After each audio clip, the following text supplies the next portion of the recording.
Hey book buddies, Katy here, and today I'm going to be sharing with you my June and July wrap-up.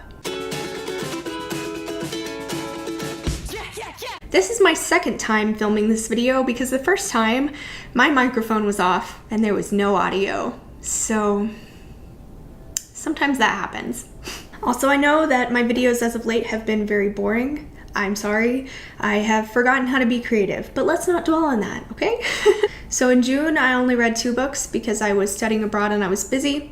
But the first book that I read in June was Shoutout by Joanne Harris, and I loved it. This is about a woman named Vianne and her daughter, and they travel along to different villages all around Europe because they are chasing the wind. And lots of people suspect that Vianne is a witch, but she never says if she is or not. And eventually they settle in a very small village in France, and Vianne starts a chocolate shop.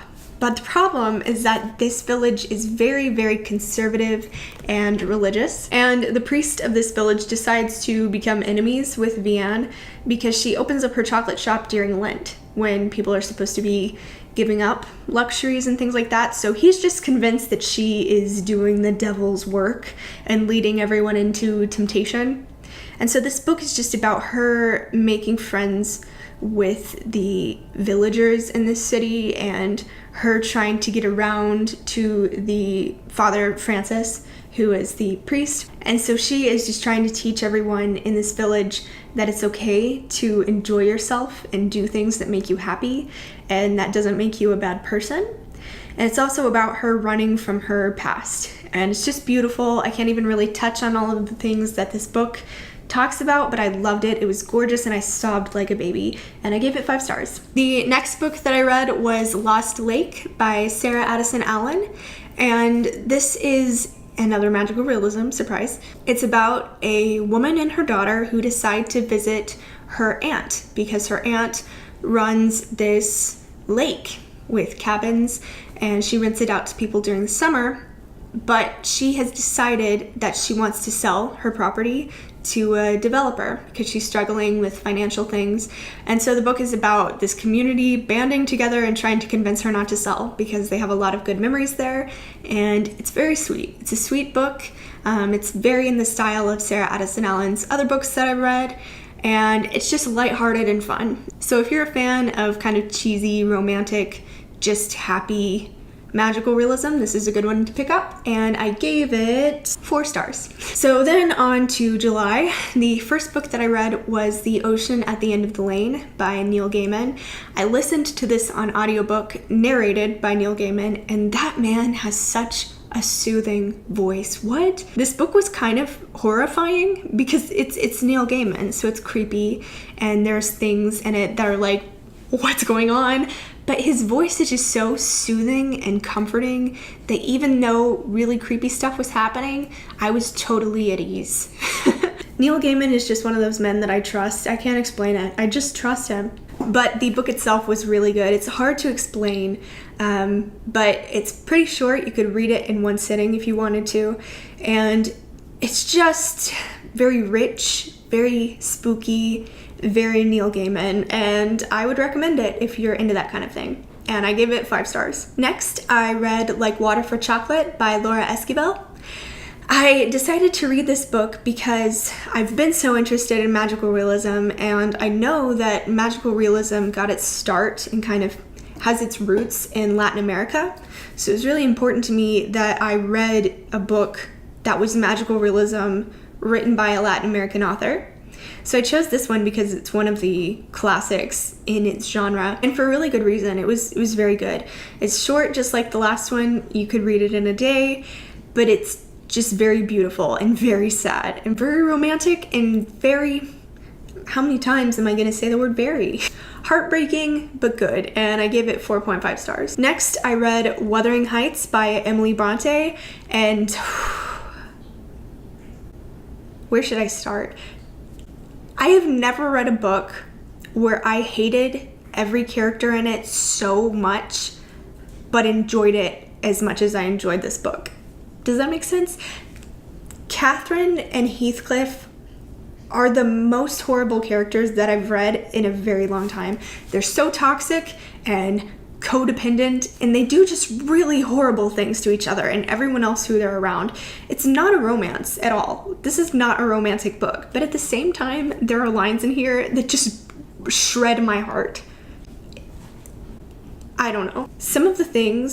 Most of the things that happen in this book are ridiculous. Just absolutely ridiculous.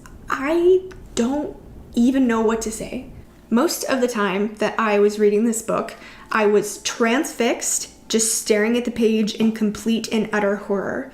And the other times, I was either laughing hysterically or crying hysterically. And there was just no moment that I was reading this book that I felt normal. I was just astounded by the whole thing. It's not a romance, but there's a line.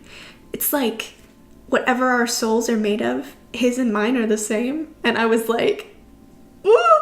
But then there's also a scene where Heathcliff catches a baby that has fallen out of a window, or was actually thrown out of a window, long story, but he catches a baby, and then he's like, I wish I hadn't have caught this baby. I wish this baby were dead. What? There's a scene where he digs up Catherine's grave. Spoiler, she dies. But it's not really a spoiler because her ghost shows up in like the first 5 pages, so you know she's dead. But he digs up her grave and like clutches her dead body in his hands. What?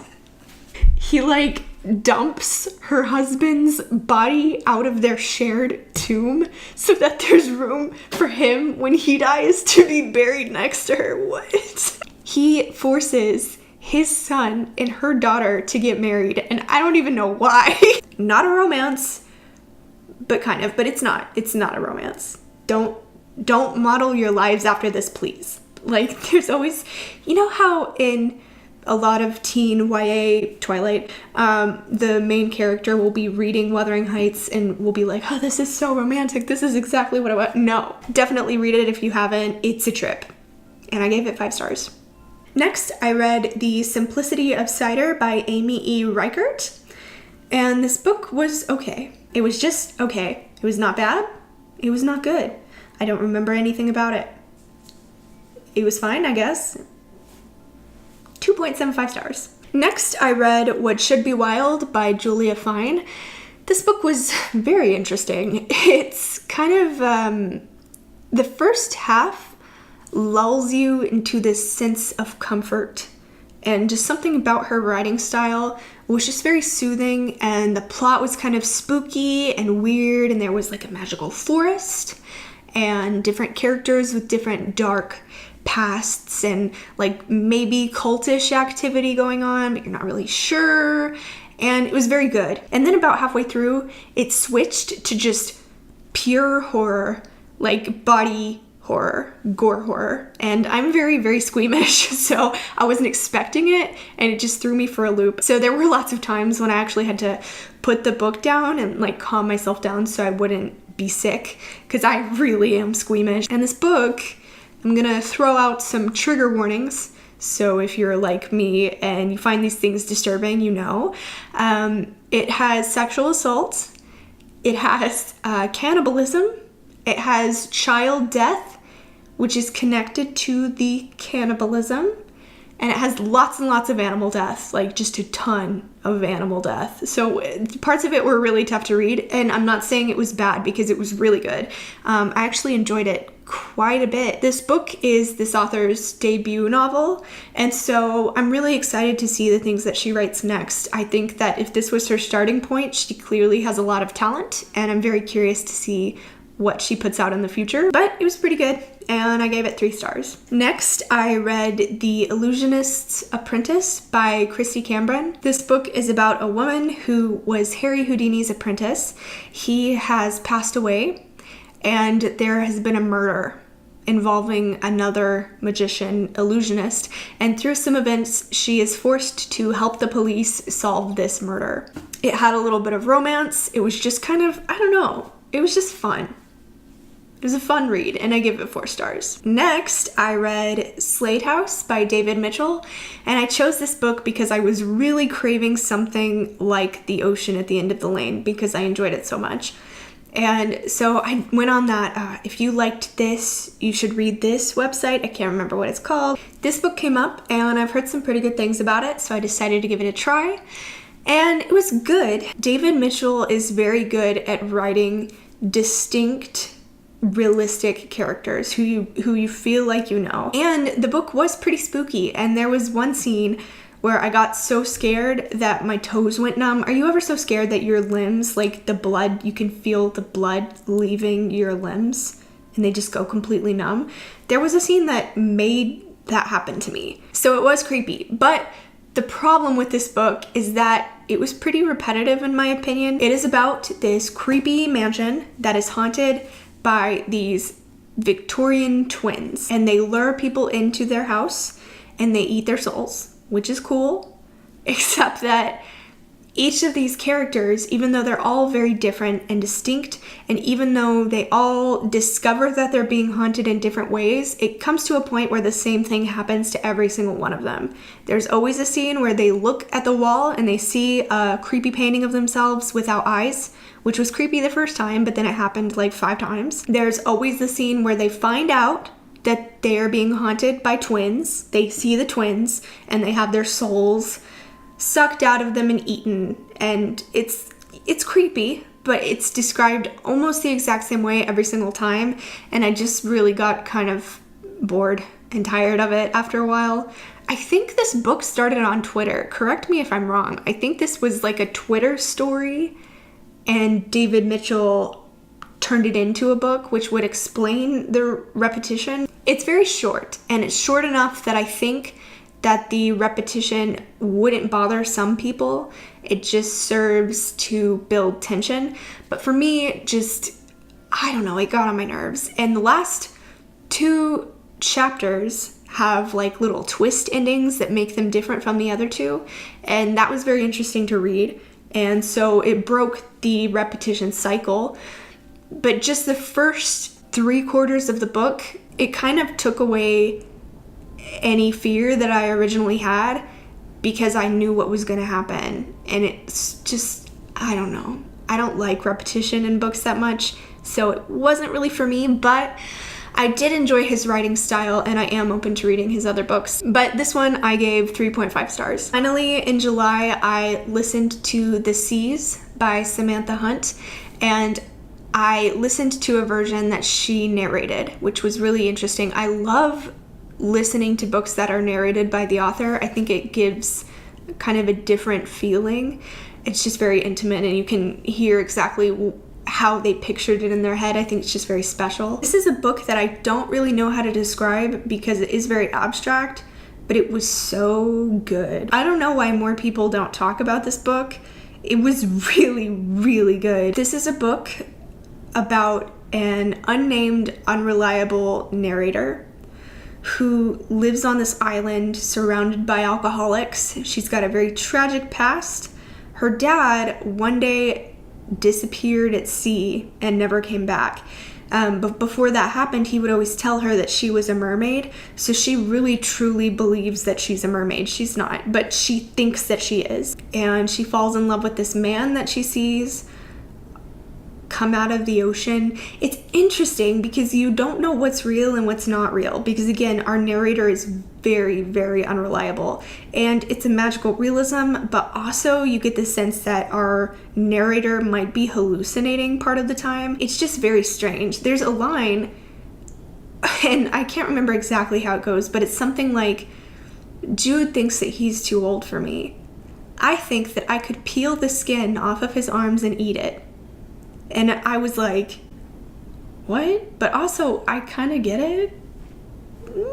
But there are also moments in this book of such poignancy. There were several times that I cried while I was listening to this book and I was at work. And so that was embarrassing, but you know. For instance, there's a scene where she's talking about how her mother grew up in a deaf community because her parents were deaf, and her mother is hearing But she lives around all of these deaf people, and so her mother always wanted to be deaf herself because she found so much beauty in silence.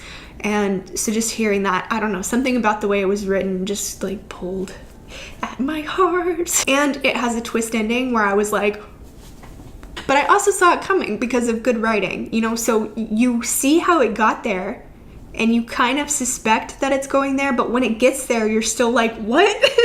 It was so good. I don't know. It was really, really good. And if you ever have a chance to read it, it's pretty short and I would recommend it.